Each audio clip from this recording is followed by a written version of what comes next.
thank you for joining this particular discussion. I'm going to step you through what we've got planned. We will hear from Simon Taylor. Most of you will know him. He's the manager of Network Customers, and he's going to be making a presentation for around 20 minutes. We'll have a short amount of time for some Q&As if you need to. And then what we're going to do is to do some interactive sessions. We'll step you through. There's 4 questions in particular that we would love to hear your answers from. You heard from Merrin, and she talked about how what we really want to do is to gain some insights from customers, but also some new ideas.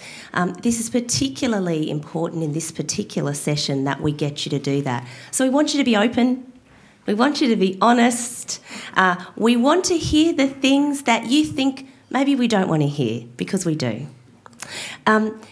And we're after some clarity. And remembering, this isn't about today, this is about 2018 and beyond.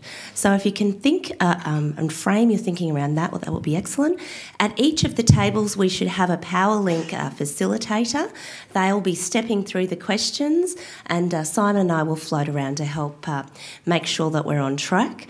I would encourage you to listen carefully to Simon's presentation, and then if you can hold some questions just until the end, because he actually might answer the question you're thinking of as you go through. It'd be great to let him to do that. So thank you very much, and welcome, Simon. I was told not to walk in front of that with the microphone on. Good morning, everyone. Thank you very much for coming to this session. We'll be stepping through, in the first part, some detail about what the AMC approved rule, which is effective now but implemented in most part from 1st of July 2018, what that means. So I'm going to step through a little bit of a presentation, and I apologise because the AMC spent, I don't know, 3 or 4 years thinking through this issue and produced a report of about 350 pages and then about 100 pages of rule changes, and I'm going to summarise that in less than 20 minutes. So I'm only going to focus on some bits, and I'm going to focus on high level. And I apologise if you have read this rule change and you have a way better understanding of aspects of it. I apologise if I don't have that same detail. Today is about fleshing out for everyone what the rule change will mean. For all of us, we have a high degree of prescription which will come through with this rule change. What that means is that there's some things that the NSP, PowerLink in this instance, has to do. That will probably be a higher standard than is in the existing rules.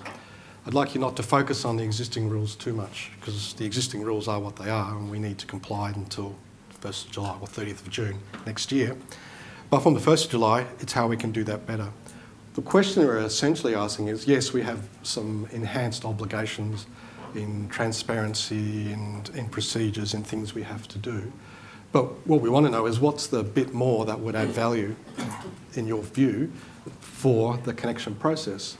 It's no surprise that there's a lot of connection activity going on in inquiry level at the moment, and I encourage all of you to keep that framework in your mind. But what happens from 1st July, how we move forward, is the focus. I should use the slide, shouldn't I? Let me just talk to this, and I've probably covered a little bit. The intention of the connection rule changes is to make the connection process demonstrate more control, more certainty, and provide more choice for connecting parties. The important thing with this rule change is that TNSPs remain accountable for the safe and reliable operation and maintenance of the transmission network. So there's more choice, more control, more certainty, but the TNSP has a number of obligations which exist today and will continue into the future with respect to connection to the network, which is what you would expect. The main change is enhanced competition, and that's competition for the provision of connection services, particularly, and I'll cover this in a couple of slides, the ability for a connecting party to design and construct and own assets within the transmission network that form the connection. That's a significant change to today. The new rule strengthens the negotiation framework and requires publication by the TNSP of standard connection architecture, publication of more information to assist connecting parties, and introduces a new role in the NEM, and that is independent engineer, as that role relates specifically to connection. So there's a series of changes. This table kind of summarises as best I could capture it from the material that the AMC produced. And essentially, if you work across, you've got the asset service category, shared assets, identified user shared assets, which is a new term, and dedicated connection asset, which is a new term introduced by this rule. So shared assets, primary TNSP, this is the shared network which you're all used to, the prescribed network. Primary TNSP remains accountable and will continue to be accountable. There's no change in that space. And connecting parties, whilst they may connect to the shared network, there's no change in their ability to own or operate any part of that network. The point where the connecting party forms a connection with the transmission network, there's a new term introduced in this rule called identified user shared assets. And identified user shared assets is basically where the connection is formed. And from 1st of July 2018, there is the ability for the connecting party to build and design and build that connection. Interestingly, well, not interestingly, but consistent with the TNSP's obligations for its primary network, the TNSP must do the cut-in works, do the operations and maintenance, and operate that that asset, identified user shared asset, as if it's part of the network. So another party can design it, another party can own it, but the primary TNSP must operate and maintain that asset as if it's part of the shared network. And that has some knock-on effects, and I'll go into those next. And then the dedicated connection assets. And this is effectively what we would, in the current rules, refer to as the non-regulated component of the connection. The non-regulated component dedicated to that user. That can be owned, operated, built by any party, including the connecting party or of the primary TNSP, and that's it. There's no change effectively to that component. Why these changes? The AMC spent a long time articulating their logic in their report, and I'd encourage you to read it. But essentially, it summarises down to the enhanced investment decision-making and efficient pricing for connection services to meet the connection applicants' specific requirements. It also improves transparency in the connection process. And I just would point out that for this category, identified user shared assets, there is a materiality threshold. The AMC formed a view that for minor works, there was not much point going through for this process, but for connection assets that are identified user shared assets that in the total are greater than $10 million, this process applies. Okay. So under $10 million, the existing connection process will look similar, except it's got this identified user shared asset component. Connection process. My summary is that the connection process doesn't change very much. That is, and it's always been the case that you make an inquiry, there's an inquiry response, you make an application to connect, and you either accept or reject the offer made as a result of your application. That process itself is the same in this new rule. However, the devil's in the boxes in each of those things and what's required to be done. At the highest level, the new rule requires the TNSP, PowerLink, to provide more information and negotiate some different arrangements within each stage of the connection process. If I begin with the inquiry response, and it's probably the main starting point of the difference. In the inquiry response will be a bigger document than what you currently get. I think our standard inquiry response now is about 15 to 20 pages, depending on exactly the configuration of your connection that you're proposing. It will get bigger. The response material will be more extensive. It will include an interface specification. That's all about how, for example, cutting works need to be done for the assets that a third party may build. It will include a functional specification. So it's, the assets that are required to be built, functionally, what do they need to do? And there'll be a specification document that will come as part of the response. There will be some indicative, an estimate at this stage, very indicative, operations and maintenance costs for the identified user shared asset, and we'll be giving you an indication of the operations cost for an asset that hasn't been designed yet, so it's going to be pretty high level, but it's going to be saying, we anticipate that if this identified user shared asset was built based on this functional specification, the operations and maintenance costs during the life of that asset would be indicatively this. The time to respond to a connection inquiry will increase, and that's because there's more information that needs to be prepared for your inquiry. It will go up to 30 business days from the current 10 business days. So if you put an inquiry in, you will now get a response in 30 business days rather than 10, reflecting the increased information disclosure. And that response will also include quite a level of detail, and the intention is the level of detail would be sufficient for the connecting party to go to the market for the identified user shared asset and be able to get tenders from parties to build the identified user shared asset, including from the TNSP if it's minded to bid for that work, but there's no compulsion for the TNSP to bid. So third parties can bid and build those assets. At the application to connect stage, the IUSA, if it's to be constructed by the TNSP, that will be the process of that tender process, has to have completed the negotiations on how the commercial terms will be sorted through for the building of that asset as part of the end of the application to connect process. It may also include a provision for, at the end of the life of the connection, for the transfer of that asset to the TNSP and the commercial terms around that. And then the TNSP must also negotiate the O&M for that period under a new document called a Network Operations Agreement.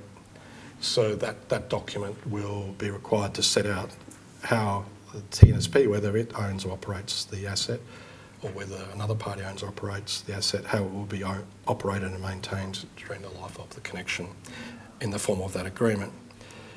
And it also must deal with a whole bunch of other subsidiary issues like defects liability and other commercial matters, which kind of makes sense. The TNSP offered to connect here must also make an offer for the identified user shared assets that it's going to do, and I'll come to those, even if it doesn't build the specific shared asset. There'll be cutting works and other offers that need to be made and agreed in terms of the works that the TNSP must do. And I've got a diagram coming up next which will help to explain that. And then lastly, the acceptance. The current process is that an offer to connect is made. The connecting party would either accept or reject. If it accepts the offer, they would sign the connection agreement, which sets out the terms of the ongoing connection. That now would be include a network operations agreement as well. So they'll be bundled together, two documents, and they'll need to bilaterally live together. One couldn't extend beyond the other. So that's all easy, isn't it? Didn't get any responses, so I'm assuming. Oops. I guess this is the nub. This is the basis of where things are different. Does this have a die? It does. This bit of network represents a piece of shared network that exists in the network. And this substation is a substation required to be built to connect a new party. Now, I would say that the principle of a in and out substation or a hard T type substation are the same here, but this is laid out as a larger substation. Just go with the general principle rather than the specific example. But essentially, to affect the connection, there's some works has to be cut into the primary network. Those cut-in works are a negotiated service under this new rule, and they need to be done by the TNSP. Similarly, there'll be some remote end protection works which will affect the way this connection interacts with the network, which will need to be done. They're also a negotiated service which the TNSP will be required to do, which currently you would see in your in the connection, but that this will need to be explicitly identified as part of the offer to connect. Beyond that, all of this section in blue, if it's over $10 million, is able to be tendered by the party who wants to connect to the network. So you can go out into the market based on that functional specification, which is provided as part of the connection inquiry response, and seek bids for building and owning this piece of network, a piece of blue network, or you can ask the NSP to do that as well as a party. So once you've got that, the last part is the connection to the generator in this instance via the dedicated connection asset. And just like now, that piece of connection, whether that's 100 metres or 10 kilometres, that can be built, owned and operated by any party, including the TNSP. So the fundamental change is this. If it's over $10 million, the connecting party can build the IUSA. The operations and maintenance, however, must remain with the transmission network service provider in this rule change. So that's what the network operating agreement is about. Importantly, the functional specification must set out the minimum requirements of how that asset is to operate. The AMC has been helpful here because when I think of functional specification, it could be very, very high level. It's got 2 breakers and they have a fault rating of X. Or it could be quite detailed, and one of the questions we're going to be asking you today is functional specifications this level, and you could write a very, very detailed specification where it's helpful for the parties. The AMC has been helpful as well and said that the functional specification can't be a detailed specification. So they've actually said that you can't write it to the detailed level. But it can include things like preferred equipment, and it must include the specified performance of how this asset will operate. Because it's integrated into the transmission system, and the transmission system has performance obligations which NSPs must meet at all times. Lastly, if there's a dispute about this, there's a new role, and I mentioned it in the intro, called independent engineer. The independent engineer is there to actually work out, if the parties can't agree, what's the scope, right? It's not meant to be, it's not a commercial, the independent engineer is not a commercial negotiator. It's there basically to talk about what's in, what's out.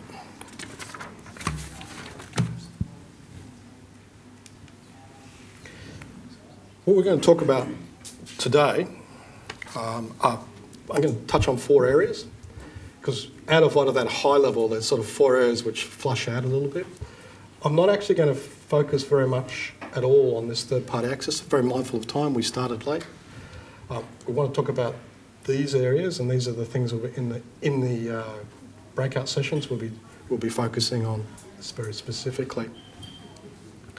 And I guess the whole point here is, and I've probably said it several times, the primary TNSP, in this case PowerLink, is required to provide much more information, greater flexibility, and each of these are kind of interrelated. Like that?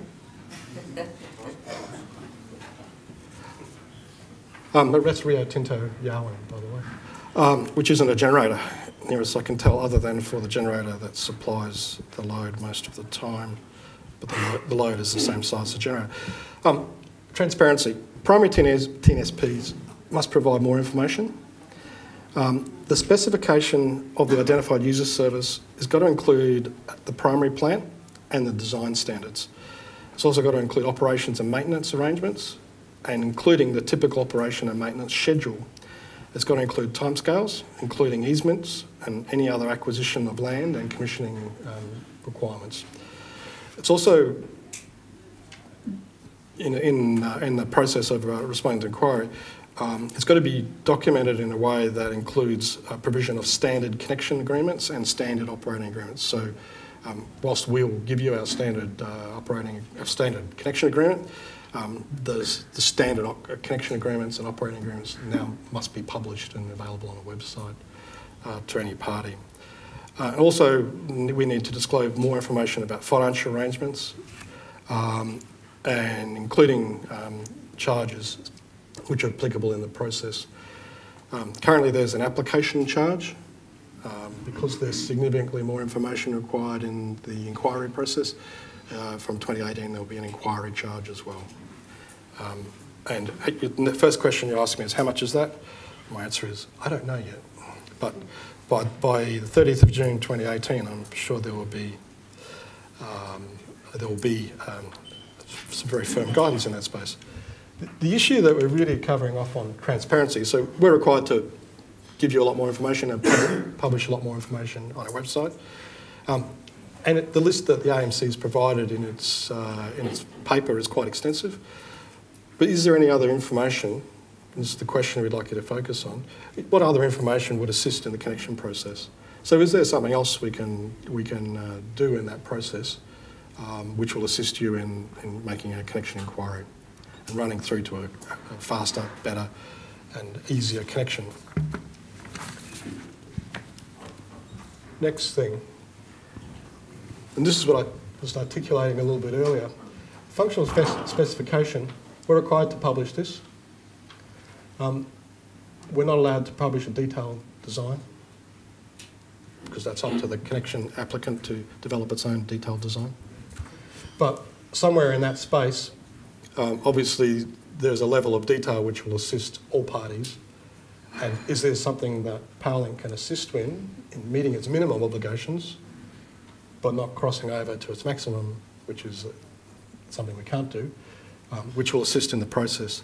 I'll give you some examples. The functional spec, in terms of what we have to publish, will include typical substation parameters, equipment ratings, performance ratings, preferred equipment, voltages of the connection, protection requirements, maintenance and interface with the shared network.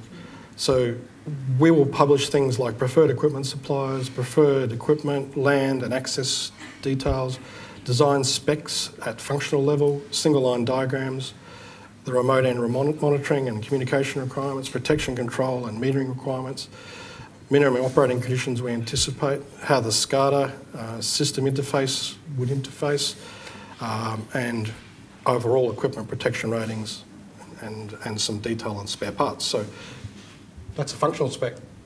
It's quite a lot of information. It's significantly more than probably most parties would see right now. But it's not a detailed specification. You can't go and take that and build a connection. So the detailed spec would be, the integration of that into in a final design. Our question is simply, the minimum is here. Is there other information that would assist or make the connection process better? This would be, an anticipated detailed design you would be able to construct. This would be, you would be able to tender.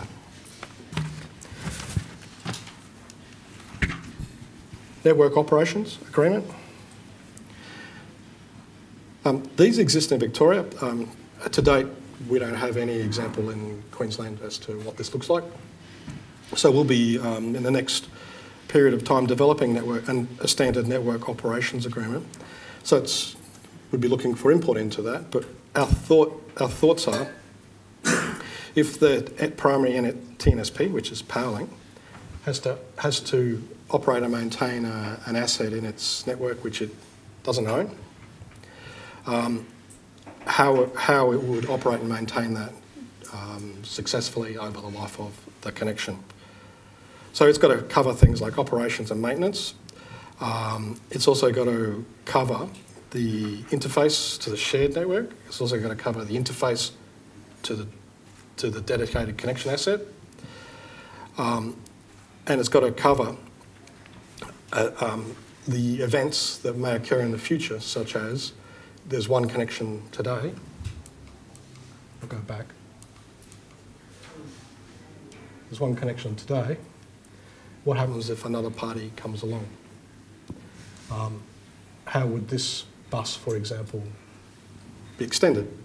Or how would another connection occur here? Without affecting the rights and obligations of the connecting party here at the connection point, who may also own and operate, who may also own this, but it's operated and maintained by a third party. And it's also got to happen, it's also got to cover off what happens if one day this party goes away. What happens to this asset that's owned by a third party? And what's the provisions for potentially the NSP buying that at some point in the future at fair market value, if that's the arrangement. Primary point, though, is that the TNSP must have access at all times to this as if it owns it. It doesn't own it, but it has to operate and maintain it as if it owns it during the life, which means that some of the rights of the owner might be quite different in the network operating agreement to what you might anticipate. So it needs to be worked through. And the last thing before we break into groups, I just wanted to make a comment. I like this diagram. The AMC formed a view that large-scale dedicated connection assets were different to small-scale dedicated connection assets. I'll do this diagram again. This thing. If this piece of asset is longer than 30 kilometres in the rule from 1st of July next year, it will become a large-scale DCA. If it's less than 30 kilometres, it's a small DCA. And I look at you and go, what does that mean? The fundamental difference in the AMC's thinking is if it's a large-scale DCA, there must be an access undertaking agreed with the Australian Energy Regulator to deal with the circumstances where a third party wants to connect to that. So if this is 40-kilometre transmission line servicing a single generator, for example, if another party, and there's headroom in this, say this is sized for 600 MVA and this generator is 400, third party comes along, there must be a agreed access undertaking with the AR that deals with that circumstance. If it's 29.9 kilometres, they don't have to have that.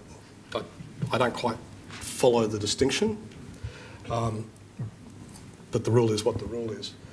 And what I would just simply comment on here, and I'd just like to get your feedback in the session, and it's literally just the feedback. In our view, they're essentially the same. Do you see that there should be a difference? And if there is no difference, okay. But if the rules require a different treatment, how would you connect a party to a small DCA? I'd like to get your feedback because I think the access undertaking would look the same at the end of the process. And that's the last thing we wanted to cover off. So we've got 4 things, and I'm going to hand over to Amanda. And I said I'd hand over at this slide so that there's a distinction between the presentation and the questions.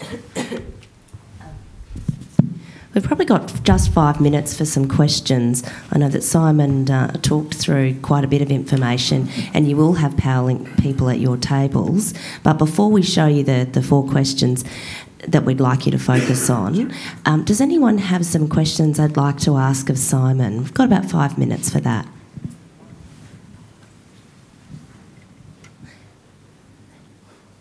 No? Perfectly explained.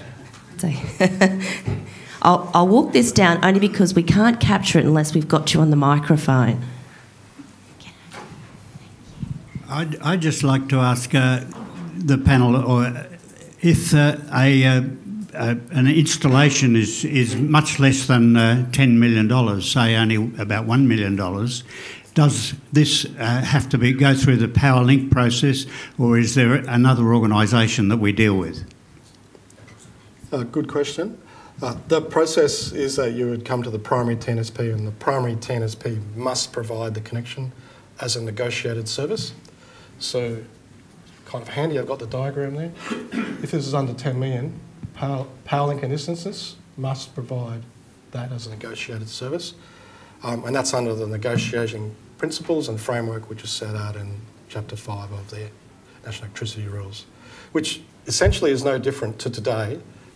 The only difference is that if it's over 10 million, there's a materiality threshold, over 10 million, you can go and tender that into the market yourself and potentially build it yourself. Okay.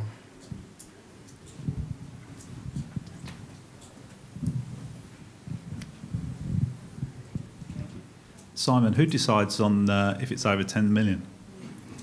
I can see a lot of 9.99 million bids coming out of PowerLink.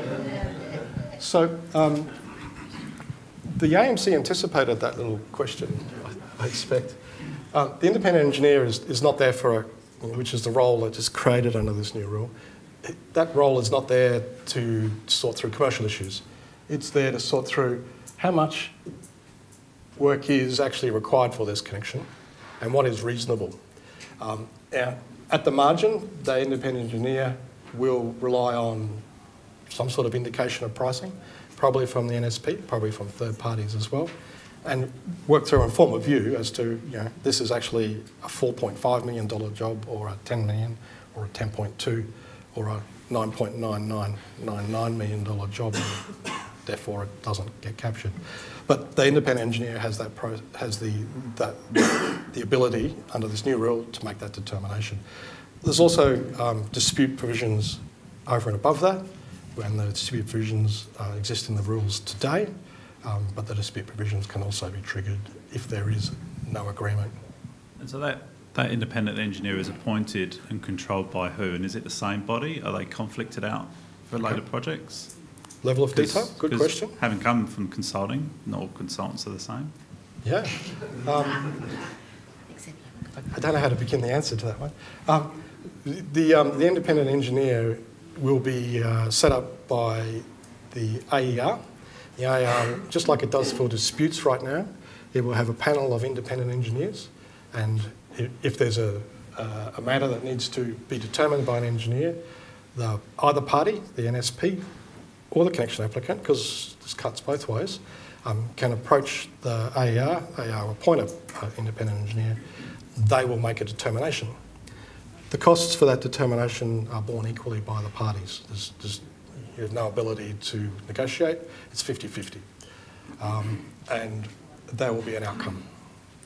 There's no challenge on the 10 million, because that's quite a high ceiling. Well, it's interesting. In the AMC brought this through at the end of the rule change process. I actually think it should, because it's a once-off fixed number. I think if we're having this discussion in 20 years' time, people will say you don't get anything for $10 million. But right now it's set at 10 million, which is relatively high-ish bar for small connections. Acknowledge that. It's a very conscious decision by the AMC to set that number and to set it hard. There's no review of it except by rule change. Do we have any other questions before we... Right. I'm just wondering if I'm a bit confused here. You had a slide of a responsibility matrix up front. Yeah. Yeah, so the even for a dedicated connection asset, you're saying the O&M still has to be performed by the TNSP? Only for the connecting party it's covering a few things. You're correct, the O&M would be by the connecting party. Right. Yeah. The functional spec, cutting works, etc. would be by the TNSP. Sorry about that. I have a question. In the rules, the fundamental obligation of the TNSP is to ensure security, reliability and the ability to automatically disconnect. And so it brings into question what is required by the TNSP to ensure those obligations under the new regime of the IUSA assets. So it would appear then that the requirement there is not to own the assets that are part of the connection required by the customer. So what would be the criteria put to determining that security, reliability and ability to automatically disconnect? The TNSP would apply Schedule 5.1, 5.1a and Chapter 5 of the National Electricity Rules, which set out the performance standards, which are proposed by the generator, agreed with AEMO, and then those would be the performance standards which the generator is required to meet during the life of its connection.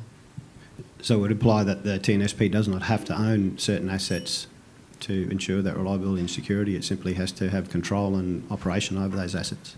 In the new rule, if the asset is greater than $10 million, that answer is correct.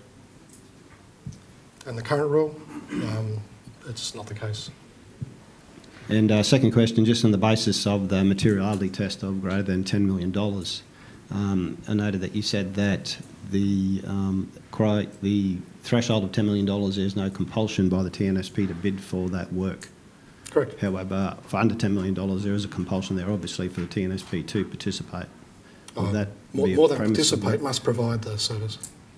So do you think that would be a other basis of the materiality test than for a smaller connection arrangement that the TNSP is obliged, rather than not to be obliged if it chose so? Above $10 million, there's no obligation, and makes no sense that a TNSP would be obligated.